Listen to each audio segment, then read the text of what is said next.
సాదిరా దొడ్లేరు ఊరు మాది.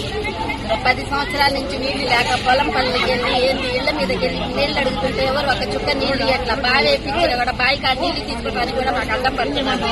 పిల్లలు వెళ్ళినా పిల్లల్ని కొడుతున్నారు, పెద్దోళ్ళు వెళ్ళినా పెద్దోళ్ళ మీద తగాదాడుతున్నారు. నీళ్లు లేక ఎంత అల్లాడిపోతున్నారు. వచ్చిన బండికి అడ్డం పడి నీళ్లు వేయనీయకుండా చేస్తున్నారు. మేము ఎలా బతకాలి, ఎలా చేయాలి? పొలం పనులకి వెళ్ళొచ్చి మేము నీళ్లు లేక ఎంత అల్లాడిపోతున్నాము. మాకు పట్టించుకునే వాళ్ళు కూడా లేరు. వచ్చిన బండి కూడా వెనక్కి పంపిస్తున్నారు. వాళ్ళ మాటలు వీళ్ళ మాటలు మాకు నీళ్లు లేక రోడ్ల మీద పడాల్సి వస్తుంది. ఎవరు వెళ్ళినా కూడా 1 రోజు 2 రోజులు ఇస్తున్నారు. 3వ రోజు నీళ్లు లేక మాకు వెనక్కి పంపిస్తున్నారు. మేము ఎవరికి చెప్పుకోవాలి? ఇంత పెద్ద ఊరుండి 2 ట్యాంకీలు ఉండి ఒక చుక్క నీళ్లు లేక ఆ ట్యాంకులు అటుపక్క లేక ఇటుపక్క లేక వెళ్ళకపోతే ఎవరు లేక మాకెవరు దిక్కు?